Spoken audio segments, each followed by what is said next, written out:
Hola, hola, bienvenidos al episodio número 14 de Análisis No Oficial. Le habla Manuel Díaz y me acompaña, como siempre, Juan Carlos Ampie. Y el día de hoy tenemos en este prestigioso programa de televisión, en el estudio de Houston, tenemos a un invitado que nos va a visitar aquí va a estar con nosotros. En un momento histórico en Análisis No Oficial. Así es, porque toda esta inversión que hice en el estudio, por fin va a tener su fruto y voy a tener sentado al lado de nuestro invitado. ¿Y quién es nuestro invitado? ¿Lo decimos o no lo decimos? Decilo, maje. Ok, Juan Sebastián Chamorro, no sé ni por dónde empezar la presentación, excarcelado político, desterrado recientemente de los 222. Precandidato presidencial. Precandidato, coordinador de la alianza. O sea, en fin, tiene un montón de cuestiones en su currículum y es más conocido que Bacananica o que este prestigioso programa de televisión. Así que ¿de qué sirve que no te presentes? Yo creo que si decís él debería de introducirnos a nosotros. Mira, estos más son... Mira, creo que si decís la palabra prestigioso suficientes veces, el programa de verdad se va a volver prestigioso. Me descubriste cómo pensar. Mi neuromarketing. Pero antes de todo eso, vamos a tener el resumen de lo más leído y lo más visto en Nicaragua en los últimos 24, 48 horas con Trending Nicaragua. Adelante.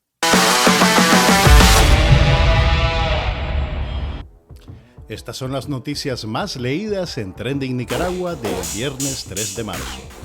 Confidencial analiza el reporte del grupo de expertos en derechos humanos, nombrados por las Naciones Unidas para evaluar el caso de Nicaragua. El texto, que será presentado oficialmente el próximo lunes 6 de marzo, certifica la comisión de crímenes de lesa humanidad y ejecuciones extrajudiciales. La prensa reporta la vigencia de un nuevo salario mínimo y una nueva pensión mínima a partir del 1 de marzo. En 100% Noticias, el expreso político Kevin Solís ofrece testimonio de las torturas que sufrió a manos del régimen de Daniel Ortega. Artículo 66 registra el anuncio del estado de alerta en comunidades limítrofes del norte de Costa Rica por contaminación del agua potable. Los videos más vistos en YouTube. Nicaragua investiga, valora la vulnerabilidad del dictador Daniel Ortega ante la justicia internacional. Nicaragua Actual registra que Estados Unidos abogará por Monseñor Rolando Álvarez ante las Naciones Unidas. Y Café con Voz puntea con sus jueves de Superchats.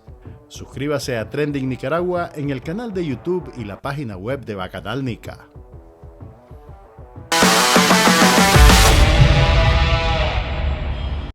Ok, bienvenidos a la sección de entrevistas de Análisis No Oficial. El día de hoy tenemos algo especial. Nunca antes habíamos tenido esto. No solo porque es Juan Sebastián, sino porque tenemos a alguien físicamente con Manuel en el mismo lugar. Pirate que estás diciendo. Acordate que hay gente que solo lo escucha en audio. Por eso lo estoy describiendo, para que sepan. Ok, entonces el invitado del día de hoy lo tengo al lado. Se trata de un señor que tiene rato de no estar en la política por razones mayores a la voluntad, ¿cómo es? Fuerza mayor. Fuerza mayor. Es que en Nicaragua te echan preso cuando sos político y él tiene pues ya más de un año de haber sido encarcelado. Estamos hablando de Juan Sebastián Chamorro, coordinador de la Alianza por mucho tiempo, Alianza Cívica, y ahora pues residente de Houston como yo. Bienvenido, Juan, a mi casa y a Análisis No Oficial. Gracias Manuel, gracias por lo de señor también, no somos muy mayores. Que Manuel nos debe respeto y consideración, Juan. Sí, yo soy chiquito. No, pero un placer estar acá con usted. Yo me acuerdo que grabé el programa con usted en podcast un poco antes de caer preso, ¿verdad? Yo creo que por eso fue que caí preso, por estar con usted. Sí, hay varias personas que les pasó algo parecido, por eso cambiamos el nombre del programa, para quitarle ese karma. Para disimular. Pero bueno, no sé si valdría la pena volver a hacerte preguntas sobre los tiempos en la cárcel. He visto que hiciste un video en YouTube, en tu canal de YouTube. También he visto las entrevistas que te han hecho. También otros presos han narrado más o menos cuál es la vida del día a día allá adentro. O sea que podemos aprovechar y más bien hacerte preguntas sobre política y el futuro de Nicaragua en vez de eso. Como querrá, Mateo libre, vos sabés cómo es la cosa. Ok, pues. Entonces, como la semana, a ver, el martes, tuvimos aquí a una política que no estuvo presa y que ya lleva varios años en esto, y le preguntamos sobre lo que había sucedido en estos últimos 2 años que ustedes estuvieron fuera, y nos dijo que había movimientos, pero que no necesariamente había nada importante que reportar. Vos tenés apenas 2 semanas fuera. ¿Te has puesto el día? O sea, ¿te podemos hacer preguntas al respecto? Sí, yo creo que, es decir, dentro de lo que corresponde, ¿verdad? De hecho, un poquito más, salimos el 9, ¿verdad? Okay. Así que ya casi vamos a cumplir el mes. He estado hablando con mucha gente. Obviamente, una cosa muy importante que he estado haciendo es poniéndome al día de lo que pasó durante los 20 meses pasados, porque ha sido una experiencia muy interesante. Es como es como congelarte en el tiempo. Sí. Y de repente ver todas estas cosas que pasaron, el trabajo de Victoria y Berta por la liberación de nosotros, todas las comunicaciones, todas las expresiones de solidaridad de gente que no conocía, hablando por nosotros, gente que conocía y que tenía rato de no ver. Entonces ha sido, digamos, unas 3 semanas de ponernos al día en un montón de aspectos, pues, ¿verdad? Donde obviamente el tema político he estado también presente. Obviamente en estas primeras semanas ha sido más ponernos al día en lo familiar, ver un poco todo el bigote y todo eso. Ponernos al día en todo lo que ha pasado, ¿verdad? Con la familia, con mi hija, está ahora en la universidad, yo la dejé estudiando, terminando la secundaria, ahora me la encuentro con un 2º año de arquitectura en la universidad. Entonces ha sido como una experiencia bien agitada, y encima de eso obviamente hemos estado hablando con toda la gente que nos apoyó en la pre-campaña, los distintos grupos que hay. Hemos tenido llamadas obviamente en el ámbito político con gente en Nicaragua. Con gente en Nicaragua que está con toda la seguridad del caso, ¿verdad? Y también con gente yo les digo, pues, a la gente de Nicaragua de que hay que tener mucho cuidado, porque la represión no va a bajar, todo lo contrario. Y sobre todo también muchas comunicaciones con gente en el exilio y mucha comunicación con la gente de la cárcel, Manuel. Es decir, cuando vos pasas preso por 20 meses, personas que no conocías, ni siquiera conocías personalmente, como a Roger Reyes, por ejemplo, Alex Quintanilla, y los conocía de nombre, los había visto por fotos, se convierten realmente en tus hermanos de celda, compañeros de pasillo. Entonces también esa otra parte de la vida que uno va siguiendo, pues. Entonces, todos los días, por ejemplo, nosotros hablábamos mucho de la música en la cárcel, tratábamos de cantar, y entonces trato de salir todas las mañanas. Tenemos un chat ahí que se llama Celda 5, por cierto, no sé si el nombre es el más adecuado para superarle los malos recuerdos de la cárcel, pero en Celda 5 compartimos las canciones que cantábamos ya con algunos videos y todo. Entonces, ha sido unas 3 semanas, casi un mes, bastante agitado, ¿verdad? Aparte, además de todas las visitas oficiales que tuvimos en esa primera semana en Washington también, con todas las organizaciones que querían. Juan, ¿y cómo estás de salud? ¿Podés dormir bien? ¿Podés conciliar el sueño? ¿Ya te valoraron los médicos sobre los efectos que tuvo tu encierro?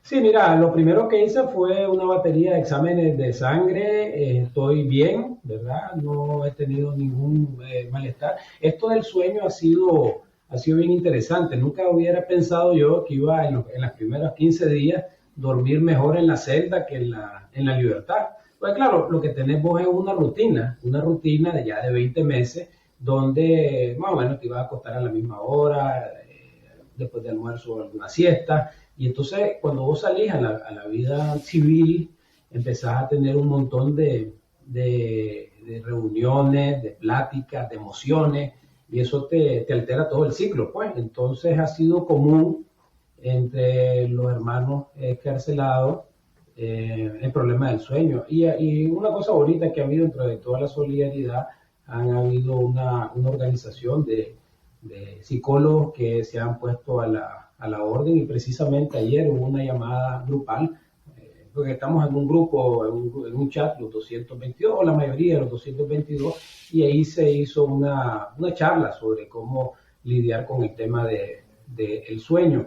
Hay un tema de que en la cárcel también uno, yo en mi caso particular no necesité y nunca tomé ningún tipo de medicamento, de ningún tipo, y eso lo cual es una gran ventaja. Pero también se acostumbraba mucho tomar medicamentos para poder dormir mejor dentro de la cárcel, y claro, cuando salí ya a la vida civil, tenés esa especie de problemas de tomar medicamentos. Pues entonces también eso lo he notado en algunos compañeros. Pero en general, digamos, me hice un examen de sangre bastante completo. Te piden hacerte exámenes acá a la entrada y la vacuna y todo eso, y estoy bastante bien, ¿verdad? Ok, sí, porque en esas cárceles las condiciones sanitarias, salubres, como podemos llamarle, no son las óptimas. Es más, he escuchado los testimonios de Kevin Solís, que habla no solo de las condiciones horribles, sino de todas las torturas que le hicieron a él. Eso fue como seleccionado, ¿verdad? No fue todo el mundo que lo trataron igual. O sea, hubieron gente que le agarraron especial el tema y le hicieron peores tratos que a otros, digamos. Sí, digamos, Kevin estuvo en la Modelo, no estuvo en el Chipote Nuevo. En el Chipote Nuevo el tratamiento fue un poco diferenciado. Ellos sabían, digamos, que íbamos a salir de alguna manera, o el perfil era de una naturaleza específica, y no, pues en mi caso nunca eso de naturaleza específica es chiva, lo golpeamos y después sale en CNN y el comandante se molesta con nosotros. Sí, exactamente. Okay. Entonces desde que entré al Chipote nunca fui golpeado, pues, pero sí, y además que hay una cosa, que varios presos se repitieron en el Chipote Viejo y en el Chipote Nuevo, y me tocó ver a un par de compañeros de celda, de pasillo en el Chipote Nuevo, que estuvieron en el Viejo y que sí fueron golpeados en el Chipote Viejo. Inclusive los mismos oficiales que lo golpeaban ahora estaban como más relajados. Hay una anécdota de un oficial de la policía que en uno de los interrogatorios o entrevistas, como ellos le dicen, dice: es que ustedes deben de sentirse con suerte, dice, porque el comandante dio órdenes de que no los tocáramos, no es como antes, dice. No es como antes. Wow. Ellos mismos estaban admitiendo que ahí en el Chipote te pillaban, pues. Sí. Y entonces era claramente una orden de no golpear, pero en sí, digamos, una cosa que pero todo lo demás se valía. Sí, no, y una cosa que sí tenía el Chipote y no tenía la Modelo eran las visitas. Las visitas del Chipote Nuevo eran bien irregulares. Pasamos 87 días sin tener noticias de los familiares. Eso es muy angustiante, sobre todo para los familiares que están afuera, porque bueno, uno sabe más o menos cómo está, pero para los familiares es una tortura también, ¿verdad?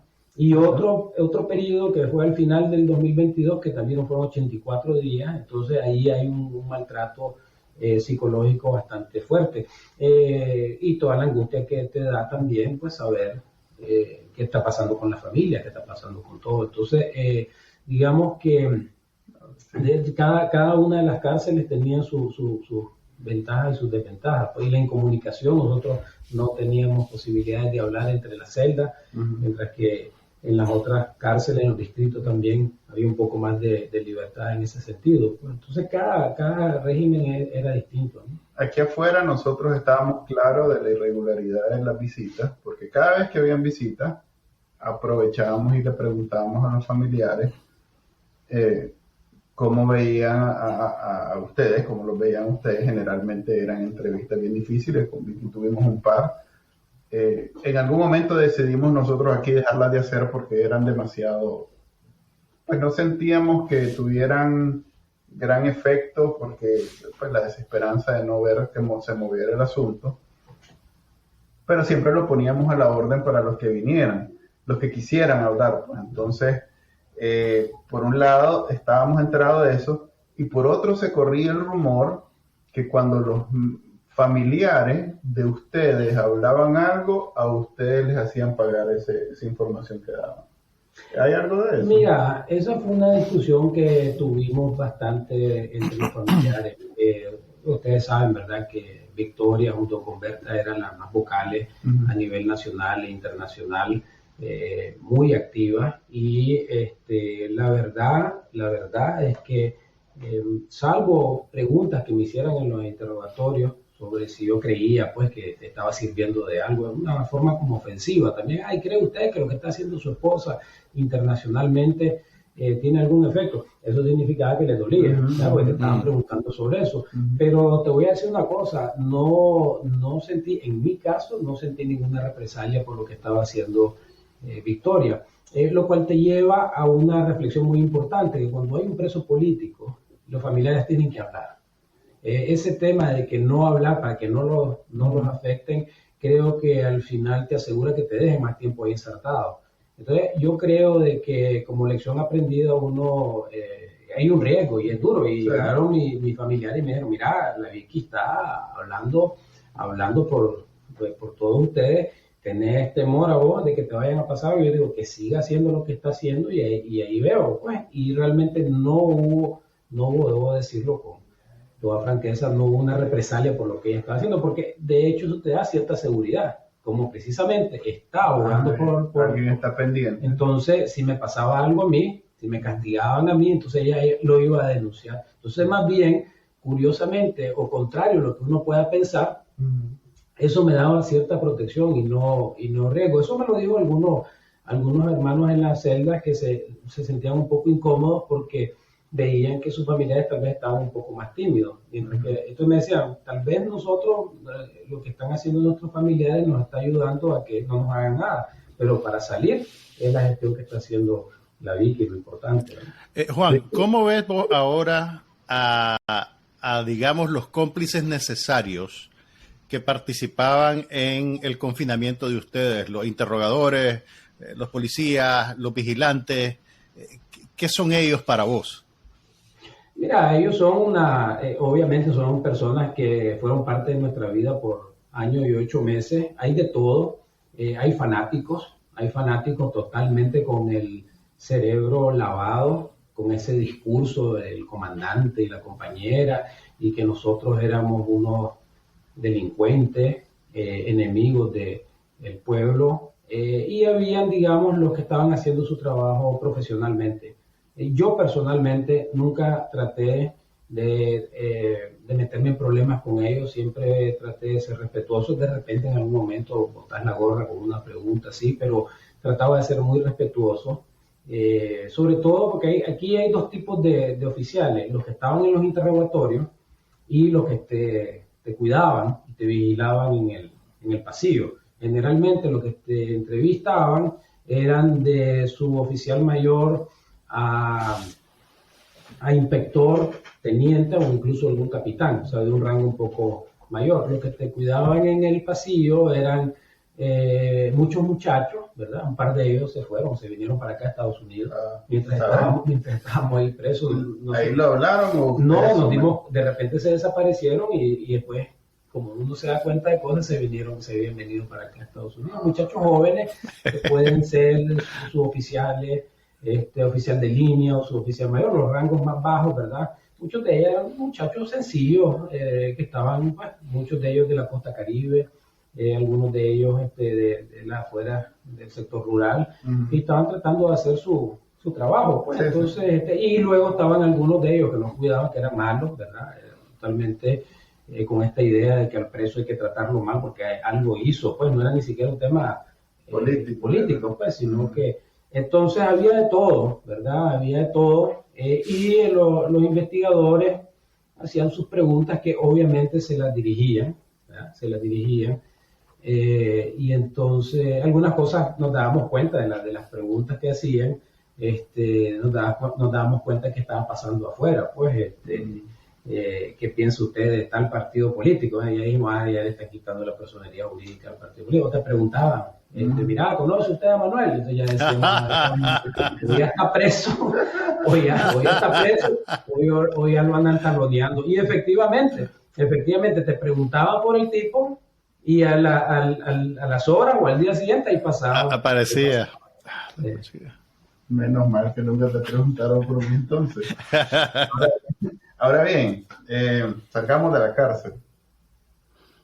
Estuvieron ustedes, el secretario Blinken publicó la foto de un grupo más o menos grande de estos desterrados primera generación, estuvieron reunidos en el 7º piso, asumo, del Departamento de Estado, discutiendo, me imagino, las circunstancias por las cuales ustedes fueron liberados, dando explicaciones, asumo. Te mencionaron ahí, bueno, es que igual si te mencionaron, no lo vas a decir, pero es que Daniel Ortega dice que no hubo negociación, el Departamento de Estado dice también que no hubo negociación, entonces, solo para poner una lápida en ese tema, en efecto, hasta donde vos sabés, ¿no hubo negociación o preferís no responderlo? No, mira, no hubo negociación, es mi impresión por las preguntas que nos hicieron, ¿verdad? En el 7º piso, que fue efectivamente en el 7º piso. Obviamente hubo comunicaciones, porque pues, por ejemplo, nos dieron un pasaporte nuevecito a todos, y habían 224 pasaportes en manos de funcionarios de la embajada americana en la escalinata del avión. Entonces, para eso tuvo que haber habido algún tipo de conversaciones, pero yo sí creo... Porra dio más o menos un timeline en una entrevista donde dijo, según eso, estamos hablando de entre 7 y 10 días. Sí, los pasaportes, por ejemplo, fueron emitidos el 4 de febrero, ¿verdad? Y todo esto pasó el 8, o sea que... sí, entonces sí hubo algún tipo de comunicación, pero yo creo que más desde el punto de vista de carácter operativo, pues, pero no me dio la impresión por la conversación que tuvimos de que estuviera, y eso ya lo sentíamos antes nosotros, de que había habido o que hay una negociación. Yo creo que cuando ambas partes dicen que fue una decisión unilateral, están diciendo lo que en realidad ocurrió, pues no hay una negociación, ni mucho menos una negociación ocurriendo en este momento. Porque además hay que recordar que después de la salida, Ortega hace lo impensable, y es dejar preso a Monseñor Rolando Álvarez, ¿verdad? Y quitarnos la ciudadanía, pues entonces eso obviamente lo hace a posterior, y eso te indica pues de que no hay una negociación. Por lo que ocurrió después te puedes dar cuenta de que eso no hay nada pues detrás, y más bien creo que fue un grave error de Ortega, porque genera toda esta ola de solidaridad de los países, y hasta el punto que pues estamos viendo en qué convertirnos, si mexicanos o españoles. Ahora, Juan, a todas luces vos por lo menos y Félix Maradiaga están, digamos, reiniciando su carrera política, digamos que donde la dejaron, y existe la tarea pendiente de articular una oposición efectiva frente al régimen de Daniel Ortega, en una situación en la que no existen partidos articulados, la mayor parte de los líderes están en el exilio, y yo te quería preguntar qué forma tiene esa oposición que se va a articular, porque el único referente que tenemos nosotros es el caso de Venezuela con Juan Guaidó, y no sé si es eso lo que vamos a terminar teniendo. ¿Qué pensás vos? ¿Cómo ves el futuro inmediato de la oposición en el exilio? Creo yo de que la situación no estamos donde la dejamos, ¿verdad? Pasaron 20 meses, pasó mucho en la cárcel, ¿verdad? Creo que Ortega cometió un grave error en meternos ahí a todos presos y comunicarnos. Es cierto que no podíamos comunicarnos, y por eso fue que hizo esas reglas de que no podíamos comunicarnos, pero pues... seamos francos, buscamos formas de comunicarnos. Dicen ahí, que aprendieron lenguaje de señas, hacer lenguaje de manos y aprovechando descuidos y ser muy eficientes en lo. Entonces tuvimos comunicación tal vez no fluida, pero sí lográbamos hablar de muchas cosas, de lo que estaba pasando.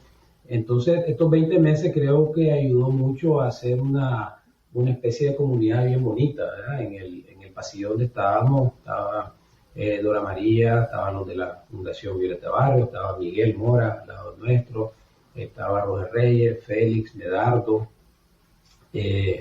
estaba Alejandro Quintanilla, entonces estábamos, Max Jerez, entonces estuve 2 meses con Lester, por ejemplo, y con Max estuve casi 1 año.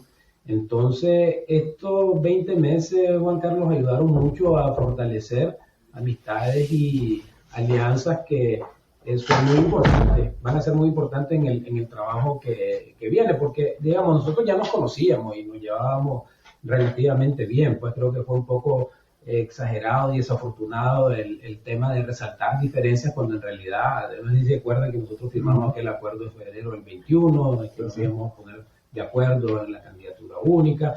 Entonces, estos 20 meses creo que ayudó a este liderazgo preso a conocerse más, a conocerse mejor y a quererse más, ¿no? Como compañeros de celda, como compañeros de pasillo, como compañeros de cárcel, y eso, obviamente ahorita todos estos detalles no se están conociendo mucho porque cada quien está desperdigado por algún lado de Estados Unidos, pero estoy seguro que dentro de poco tiempo, ya cuando uno ya esté establecido y todo, vamos a empezar a tener estas pláticas y reuniones en común donde se va a abordar precisamente el tema de la oposición en Nicaragua y cómo moverse de aquí para adelante. Hay liderazgos opositores que crecieron en nuestra ausencia, ¿verdad? Sobre todo en Costa Rica. Monteverde. Sí, digamos, cualquier iniciativas de diálogo, de conversación. Y yo no creo que la cosa esté tan parecida como estaba. Tal vez estoy siendo muy optimista a la salida de la cárcel, ¿verdad? Ojalá que no, pero yo creo que sí, pues hay un espíritu diferente. Y además una cosa muy importante es que no hay, lamentablemente, no hay una carrera electoral en la... Sí, eso es lo que te iba a decir, de todos modos no hay elecciones. Sí, o sea que... Entonces, en ese sentido de competencia no se siente tanto, pues, porque sí. No existe esa rivalidad que naturalmente te da la pre-campaña, ¿verdad? Y digo lamentablemente porque que no hay ni democracia, pues. Es decir, al final de cuentas, yo te digo, estaba disfrutando mucho la pre-campaña porque hablábamos de políticas públicas, hablábamos de la Nicaragua que soñábamos, y ahí están los videos, ahí están los debates. Logramos filmar 3 debates y todos fuimos muy respetuosos, con ideas diferentes, pero mostrando lo que es normal en todas partes, lo que es normal en todo país democrático, de que políticos se sienten a hablar sobre puntos de vista. Pues entonces, ese espíritu ahora está más condimentado con esta amistad más estrecha que hay entre todos nosotros. Uno se hace la ilusión que ahorita ustedes podrían trabajar coordinados, sin la competencia, todos juntos, y dar esa imagen al mundo de que en Nicaragua no hay ese problema que hay, por ejemplo, en Venezuela. Venezuela, donde a menudo se le achaca que no hay avances porque hay una oposición dividida. Yo me sigo haciendo la ilusión, pues solo te transmito, no es una pregunta, solo te transmito que lo que queremos ver, y ahí me incluyo, es eso, pues que si se pueden coordinar y de pronto uno va a un país, el otro va a otro y el otro en una instancia donde tiene más cercanía, podría abogar por el tema y que se les vea como una especie de, no sé, de órgano colectivo conjunto. Lo que siempre... Lo que siempre veíamos nosotros en las reacciones de la comunidad internacional eran llamados a unidad. Pues se decía que la oposición nicaragüense estaba dispersa, que no había un frente unido frente al régimen y que esa era parte del problema. Y cuando ustedes estuvieron adentro, lo que quedó afuera, más o menos, se unió alrededor de la salida de los presos políticos. O sea que sí hubo una especie de eventualmente de unidad homogénea. Pues siempre hay unos que se iban por el lado de esto debería ser una exigencia y ni siquiera hay que negociar. Habían otros que hablaban de negociar, incluso surgió un movimiento de familiares de presos políticos que básicamente digo, hora de que hablemos y negociemos cómo vamos a hacer para que salgan. Que siempre provocó roces, pero que por lo menos había esa unidad alrededor de la liberación. Pues ahora que ya están fuera, yo siento que la oposición se ha quedado sin contenido y estamos esperando como cuál va a ser el siguiente paso, pues. Y si vemos porque es evidente que vos, Félix y Medardo andan en la jugada, pues. Entonces, no queremos decir en campaña porque no hay campaña, pues realmente, pero en eso estaba pensando, esa era la palabra. Pero están políticamente activos, digamos, pues más allá de de reconectarse con la familia y de disfrutar la libertad, se ve que tienen su misión clara, digamos. Ujú. ¿A dónde te va a llevar esa misión? Bueno, lo importante es que, como ustedes lo han notado, efectivamente salimos con mucha más convicción de seguir luchando por la liberación de Nicaragua, por la democracia, por las libertades públicas, y creo que ese elemento, es decir, unidad no significa que todos pensemos igualito, lo dijo Monseñor Silvio José Báez, no es crear una serie de autómatas como robots que piensen todos igualito, sino que en las diferencias que pueden haber normales de cada uno de nosotros, sí tener un conjunto de cosas en común. Pues. Y yo creo que haber sufrido la injusticia, la forma como la sufrimos, que fue bien injusto todo lo que pasó, y todo lo que le está pasando al pueblo de Nicaragua, podemos encontrar fácilmente un campo en común, o estrategias y acciones en común para luchar por la democratización del país. Pues yo creo que eso es relativamente fácil de lograr, y no concentrarnos en que si uno dijo una cosa, que si el otro dijo, que le va a responder al otro, que le va a... Entonces hablemos de cuál creemos que debería ser la estrategia ahorita, pues, porque a ver, esta semana que hablamos con Alexa, ese fue el centro de nuestra discusión, cuál debería ser la estrategia. Ella mencionaba varios aspectos, yo mencionaba otros, Juan Carlos mencionaba otros, pero básicamente hasta este momento la estrategia sigue siendo sanciones para provocar una quiebra económica en Nicaragua, llevándolo al extremo, y entonces eso provoque que la gente se deshaga de Daniel Ortega, por lo menos ya sea por protestas en las calles, lo cual veo poco probable, o bien porque el ejército diga, me conviene más que se vaya Daniel Ortega, entonces lo dejo de proteger, y entonces le comunican que ya no lo vamos a proteger y él se va. Entonces, ¿eso te parece a vos la estrategia en este momento o no necesariamente? Mira, yo creo de que, en primer lugar, la salida de los presos políticos restantes debería de ser un tema fundamental. O sea, esto no está terminado hasta que se termine, que tienen que salir todos los presos políticos, y sobre todo Monseñor Álvarez. Pues de ahí yo creo que podemos también encontrar ese campo común que había cuando estábamos nosotros presos y continuarlo haciendo. La presión diplomática e internacional creo que es fundamental. Okay. En este tema de las sanciones, yo he sido mi posición ha sido de que realmente hacer sanciones que afecten al empleo, que afecten a las familias nicaragüenses, más bien va a llevar a un fortalecimiento de la dictadura, ¿verdad? Porque estas dictaduras, vemos el modelo cubano, empiezan a achacarle todos los malestares que tiene la gente en su hogar para decirle esto es culpa de los traidores, de los imperios y todo. Yo creo que lo que debe de haber es una acción específica a instituciones que le dan recursos al Estado de Nicaragua, a la familia gobernante, sanciones individuales, digamos, todos esos judiciales que están ahí haciendo barbaridades. Uno debe atacar con específicamente a individuos que están siendo el virus del sistema, pues. Pero y creo que en ese sentido también hay unidad de propósito entre todos. Pues, y esa es una parte de la lucha. Creo que en el tema comunicacional hay que trabajar bastante. Creo que tenemos que llevar un mensaje también hacia mucha gente que está allá en Nicaragua, en el sector público, por ejemplo, que está harto.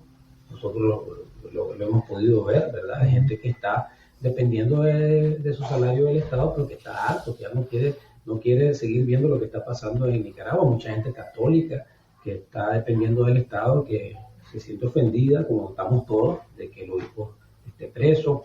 Un nivel de comunicación muy enfocada, muy inteligente en tratar de generar fracturas entre esa poca base que todavía le queda, y también puede haber reacciones ahí interesantes de parte de ellos mismos, a lo interno, pues, ¿verdad? Aparte de la inmensidad del pueblo azul y blanco, que se pueden hacer cosas, pero hay que tomar en cuenta de que el nivel de represión solo va a aumentar. Eso es una cosa muy importante que hay que tomar en cuenta. Yo no veo un ablandamiento de la represión en los próximos años, lo veo en los próximos meses, el tiempo que vaya a durar. O sea, Ortega solo se puede mantener con las armas del ejército y la policía. Entonces, ese escenario creo que es importante tenerlo presente para ver qué se puede hacer, ¿no?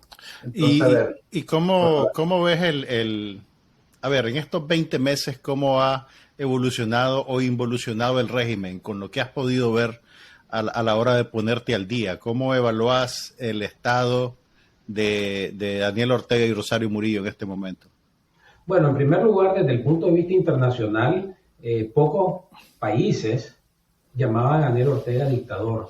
Yo salgo de la cárcel y lo primero que veo es una foto del presidente Boric de Chile diciendo el dictador no va a poder quitar la ciudadanía y además que es un presidente de la izquierda. Entonces esa cosa me chocó, ¿verdad? Me chocó positivamente. Incluso me llamaron del Mercurio de Chile y ese fue el mensaje principal, que agradecía al gobierno de Chile de que estaba llamando las cosas por su nombre. Entonces esa diplomacia la provocó, esa diplomacia más directa la provocó ese hecho de haber arreciado la represión. El informe reciente de los expertos, hay que leerlo en detalle, es bastante contundente también, comparando a Ortega y este régimen con los nazis y llamando a las cosas por su nombre. Ya usan libremente, porque es lo que hay que hacer, que son crímenes de lesa humanidad. Nosotros en la mesa del diálogo de 2018, quiero decir, cuando vino la CIDH, le dijimos a Antonia Urrejola y a Pablo Bravo de que llamaran a que se están cometiendo de crímenes de lesa humanidad, y ellos profesionalmente dijeron, para una cosa tan seria necesitamos recabar toda esa información, pero es algo que nosotros como Alianza Cívica se la pedimos, porque sabíamos que se estaban cometiendo, pero ellos en realidad fueron bien profesionales y dijeron, no, para temas de lesa humanidad tenés que demostrar de que hay un patrón de una política de Estado de disparar a la cabeza, al cuello, al pecho, de que hubo una orden, de que hay una línea de seguimiento de estas órdenes y que estas órdenes son muy directas a generar crímenes de lesa humanidad. Nosotros sabíamos que todo eso estaba ocurriendo, pero ellos tenían que documentarlo. Claro. Y ahora tenemos, lamentablemente, un tiempo después, pero ya un informe que oficialmente dice son crímenes de lesa humanidad. Entonces, desde el punto de vista internacional, encuentro un mundo y nos quejamos mucho que el diplomático, que hablo, que no sé qué, pero la diplomacia tiene... Te presento a Manuel Díaz. No, ya sé, ya me imagino, ¿verdad? Y Lula quedando callado y toda la cuestión. Desde el punto de vista interno, yo salgo con mucha convicción de que ellos solamente se soportan, se apoyan por esa arma y esa represión que hace también, por un lado, que la población esté con todo el temor del caso, porque es una situación de mucho riesgo, pero que al mismo tiempo gente que tiene posiciones importantes todavía dentro de la estructura de la misma policía y el ejército, que están muy, muy hartos de todo esto, pues ellos están viendo que todo esto va para peor. Y el hecho de haber echado preso a 5 generales de la policía también te dice algo. O sea, ¿Qué pasaba cuando alguna figura del gobierno era apresada o llevada al chipote? En el tiempo que ustedes estuvieron adentro, Ileana Pérez, Gerardo Miranda y esos comisionados desfilaron aparentemente por la policía. ¿Ustedes se daban cuenta de eso? ¿Cómo lo experimentaron? De los dos casos nos dimos cuenta, porque posterior llegó funcionarios de la Corte Suprema, ¿verdad? Nosotros no vimos a la magistrada, y de Gerardo supimos después de una visita de que había estado, pero este Gerardo no estaba estaba en una cárcel como especial. Aparentemente, cuando sos de los de ellos, ¿verdad?, te ponen en un cuartito aparte, pero sí supimos poco después que fue capturado. No sabemos qué pasó después de él. De la magistrada supimos que estuvo ahí, porque después llegaron los de la corte y nos contaron que eso había pasado. ¿Qué te puedo decir? Sorpresa, cuando llegó el chino Enoch, no podíamos creerlo, ¿verdad?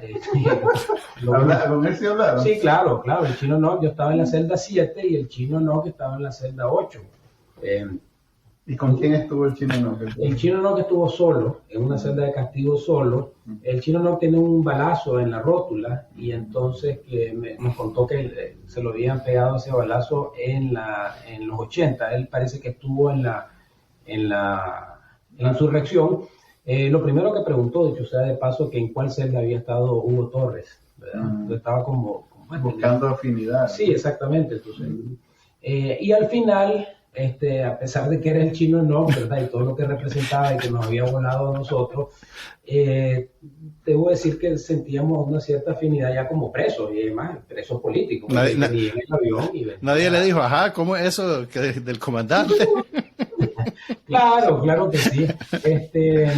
El Chino, como sabemos, ¿verdad? No es de Managua, es de Estelí, y entonces había muchas dificultades de que las familias le mandaran cosas, pues entonces un compañero de nosotros le dio de su propia agua, de sus botellas de agua, y él agradeció, pues entonces encontrar gestos ahí interesantes de solidaridad. Y quiero relacionar, sin haberlo estructurado, el Chino Enoch con lo que mencionaba anteriormente, de que hay mucha gente del sistema que están hartos. A mí me parece excelente que el Chino Enoch esté hablando, porque le está hablando un montón de gente que sigue al Chino Enoch, y el Chino Enoch creo que pues de alguna manera vio la luz. Después se lo llevaron a la Modelo. Okay. O sea, no estuvo todo el tiempo. No estuvo todo el tiempo, sí, se lo llevaron a la Modelo. Y ahí empezó ya a entrar esa segunda camada de gente del MRS, cuando entró Javier Álvarez y todo el grupo. Que por ellos me preguntaron que si lo conocía, de Félix Royce, que fue una barbaridad. Eso es un secuestro como de pandilla, pues, como de gángster, pues, una cosa muy, muy triste. Yo vi a la esposa de Félix y a su suegra llorar mucho en la cárcel. Esas dos mujeres sufrieron mucho, y Félix ya ni se diga, pues yo me ponía a pensar qué situación más espantosa de tus suegros. Sí, razón. Cosa espantosa. Ok, yo no quiero dejar ir dos cosas y unirlas ahorita. Por un lado, sí, hay una especie de hermandad todavía vigente, y yo te insistía lo de la coordinación, porque no el primer paso puede ser unificar una estrategia. Porque aprovechando que la mayoría está en Estados Unidos, no hacer una reunión, unificar una estrategia y poderla hacer pública a Nicaragua para que porque nosotros, si bien los familiares fueron los que más sufrieron, pero no creas, Nicaragua ha pasado 2 años donde tenía ilusión de unas elecciones, aunque fuera aquello en la cola de un venado, pero uno se hace la ilusión, y pasamos de eso a desesperanza absoluta. Ya cuando echó preso a toda la oposición completa, era evidente que en Nicaragua no hay esperanza para una salida electoral. Eso cerró la puerta por completo. Pues hay gente que desde antes decía que no era posible, y que entonces solo se ocupó de decir, vieron, yo les dije, pero los que sí teníamos la ilusión, fue una resignación bien fuerte, y pasamos 2 años en donde no veíamos ni movimiento, o sea, como que no había nada que pudiera mover a Daniel Ortega de donde estaba. Incluso ahora que ustedes salieron, la media vuelta o la otra cara de la moneda de esto que es unilateral es que él decidió, no es que nadie lo obligó, pues.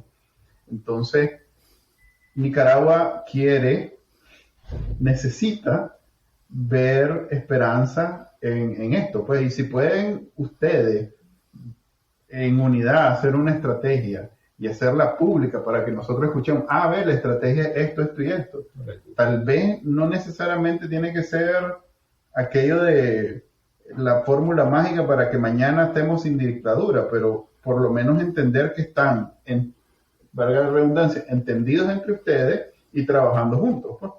Yo creo que de eso va a haber en las próximas semanas, ¿verdad? Ya hay algunas iniciativas, no me quiero adelantar porque no sé qué tanto de confirmación han habido de los demás colegas de participar en reuniones de esa naturaleza, porque es obvio, pues, de que es importante poner lo que decía anteriormente, centrarse en un núcleo de cosas, sí. una 3, 4, 5 líneas estratégicas donde se tome el tema de qué es lo que se va a hacer con el tema de la justicia a nivel internacional. De que eso se ha avanzado. Esta ha sido una muy buena semana para Nicaragua con este informe de los expertos. Tiene que existir una ampliación del mandato de estos expertos. Esa línea de trabajo en el sistema de Naciones Unidas de derechos humanos hay que seguirlo presionando. Me estoy adelantando de cosas que son bastante obvias, ¿no? Sobre todo en el frente internacional, porque lamentablemente, y esto nos lo enseñan los chilenos, los argentinos, todos estos países que sufrieron regímenes militares, toma su tiempo, lamentablemente, y en esto hay que ser franco, pues, ¿no? La justicia no es un tema que venga automáticamente, pues, y con el sistema judicial que tenemos en Nicaragua es mejor ni siquiera esperar justicia parte de esta gente, porque más bien son a ellos los que realmente hay que andar persiguiendo. Entonces, en el plano internacional creo que el tema de justicia va caminando, ¿verdad? No a los tiempos que uno quisiera, pero y a nivel político se van a ir esbozando estrategias en común. Yo siento que eso es un hecho. Y hay que ser realista, la situación está bastante compleja, ¿verdad? Una oposición en el exilio opera más difícilmente a pesar de todas las restricciones que teníamos. Si ustedes recuerdan, nosotros no podíamos salir de Managua y la policía te seguía a cualquier lugar que fuera, pues entonces, y en ese sentido hasta podría tener un poquito más de libertad. Yo creía que nos iban a mandar casa por cárcel, digamos, como hicieron con los opositores cubanos a propósito. Entonces, hay que aprovechar esa situación de que podemos hablar, podemos estar comunicándonos para ponernos sobre el escritorio una estrategia que ya se han avanzado algunas cosas, pues, ¿verdad? Pero no me adelantaría. Yo creo que hay que esperar, digamos, a lo que los demás colegas vayan asimilando como lo que podría ser una estrategia. Yo creo que este ejemplo, pues lo menciono como ejemplo nada más del tema internacional, te refleja un poco las cosas que se pueden hacer y que todos estamos de acuerdo. Pues muy probablemente un grupo de escarcelados vayamos efectivamente por eso digo, pues, que se puedan poner de acuerdo y decir, bueno, vamos a trabajar en estas vías. Sí. En el tema de derechos humanos, probablemente en los próximos días, está por confirmarse, vamos a estar participando varios de los liderazgos de los que estuvimos presos en un evento de derechos humanos, pero vamos a esperar que se pueda confirmar la logística de todo eso. Pero este va a ser el primer ejemplo de cómo vas a ver a una oposición renovada y con más fuerza salida de la cárcel. Sí, verlos actuando ya no solo como que los movieron y los trasladaron, sino ustedes haciendo cosas. Ok, yo no tengo más preguntas.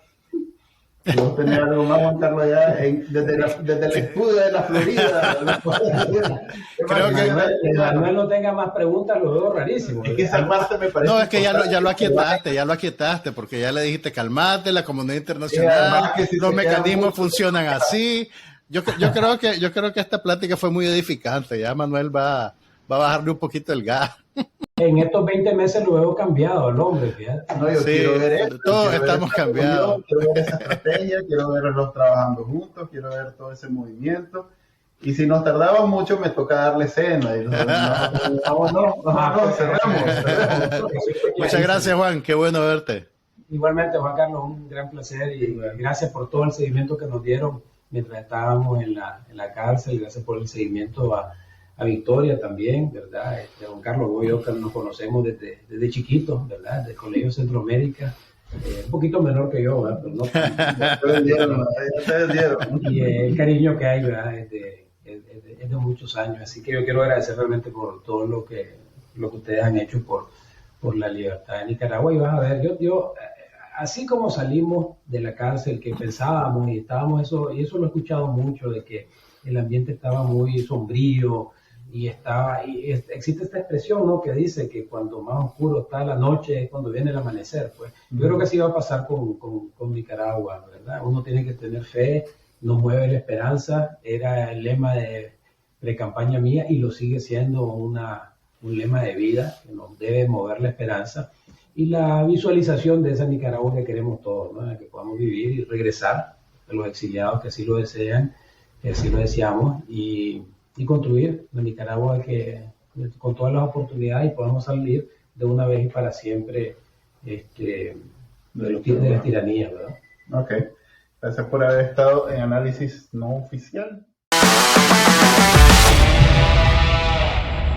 Bueno, y esa fue nuestra entrevista con Juan Sebastián Chamorro y como pueden notar, estamos muy contentos de que esté libre y de que esté reunido con su familia y que pueda volver a incidir positivamente en el futuro de Nicaragua. Y hablando de Nicaragua, porque es básicamente el foco de este programa, casi que podemos decir que es nicaragüense. Sí. En esta gustada sección del programa de televisión Análisis No Oficial llamada El IPEWE, vamos a hablar pues de cosas no necesariamente banales, pero sí digamos el ángulo poco usual de la noticia. Y esta semana la noticia más importante definitivamente fue el adelanto del informe oficial de los expertos nombrados por las Naciones Unidas para analizar el caso de Nicaragua. El informe será presentado hasta el lunes 6 de marzo. Sin embargo, ya algunos medios han tenido acceso, por lo menos aparte del análisis, y lo suficiente como para poder adelantarnos que el régimen de Daniel Ortega ha sido oficialmente llamado por estos expertos, y hago énfasis en expertos, son expertos de verdad, no son como los analistas políticos en Nicaragua, que todo el mundo es analista político. Que le caiga la teja a quien le caiga. Pero bueno, los expertos dicen que el comportamiento del régimen de Daniel Ortega y Rosario Murillo es equivalente al de la Alemania nazi. Y todos los titulares de los medios nacionales e internacionales, incluyendo el New York Times, hacen énfasis en el hecho de que se está asociando la palabra nazi con Daniel Ortega. Ahora bien, en la cultura popular usualmente se utiliza ese término de una manera bien banal, como que si fuera un insulto cualquiera. La gente de cierta edad... Es como decir el diablo, es como decir el diablo. La gente, vos sos diamónico, te dicen. Pero, por ejemplo, la gente de cierta edad que veía el sitcom Seinfeld en los años 90, recuerda un capítulo famoso que tenía que ver con alguien que le decían el nazi de la sopa, que era el dueño de un restaurante que solo le vendía sopa a la gente que él quería. Era entonces, como para denotar que se trata de alguien así bien prepotente. Prepotente, bien arbitrario, que entonces, si hacías mal fila en el restaurante, te decía, no hay sopa para vos. Y entonces le encajaron el nazi de la sopa. Entonces, y a nivel ya de chavalada y de redes sociales, si hay algo que no te gusta, ese más es el nazi de las películas. Este es el nazi del internet. Como decir en Twitter MRS, porque soy MRS por todo. Exacto. Pues, no sé si decir, bueno, no quiero decir eso porque estamos hablando de que el calificativo de nazi se ha banalizado y frivolizado un poco por la manera en que se utiliza en el discurso popular. Y yo por eso quería hablar de esto, Manuel, para que la gente no crea que la noticia en la cual se describe a Daniel Ortega y a Rosario Murillo como los cabecillas de un régimen nazi es una extensión de esa frivolidad. Sí. Cuando expertos de este calibre califican a un régimen y lo comparan con la Alemania nazi, lo hacen, digamos que, con mucha seriedad. Lo hacen con precisión. Es decir, yo puedo aquí al peso de las tapas, de la lengua, perdón. De tus tapas alaste. De mis tapas alaste. El alaste de mis tapas, iba a decir. El peso de la lengua, decir que Daniel Ortega es Hitler. Y digamos que no va a tener repercusiones más allá de... es más, yo le encajé Masacrín.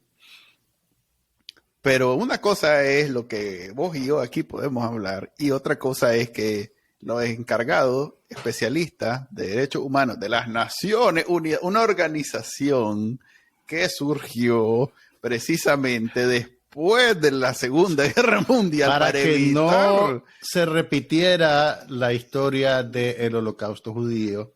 Exactamente, para evitar que volviera a haber otra Alemania, otro régimen parecido al de los nazis, está diciendo con todas sus letras, razones específicas, precisas y datos, está dando datos en donde la única forma de equiparar lo que está sucediendo en Nicaragua es la Alemania nazi de Hitler.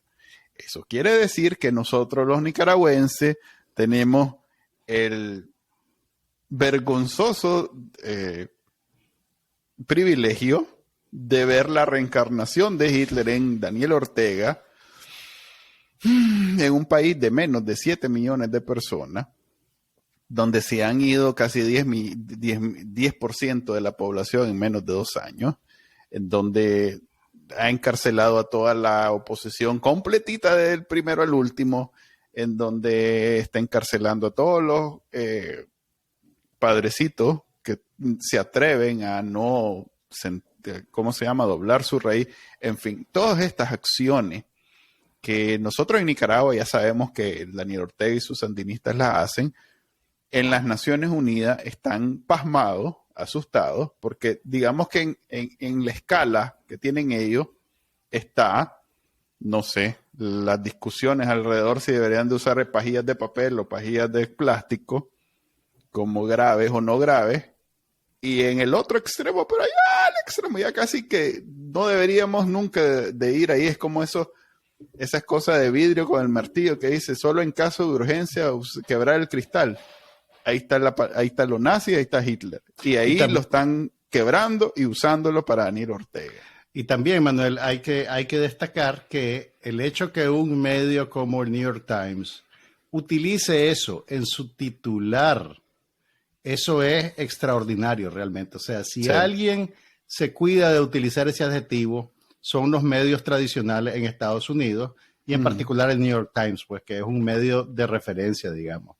Entonces, no es poca cosa. Y con esa reflexión, es un color. Es un color bien serio para el que ya no sé. Y la compañera. Ya no se quita. Ahora bien, vamos a estar pendientes pues, de lo que diga el informe completito, que me imagino que va a estar disponible a partir del lunes 6 de marzo.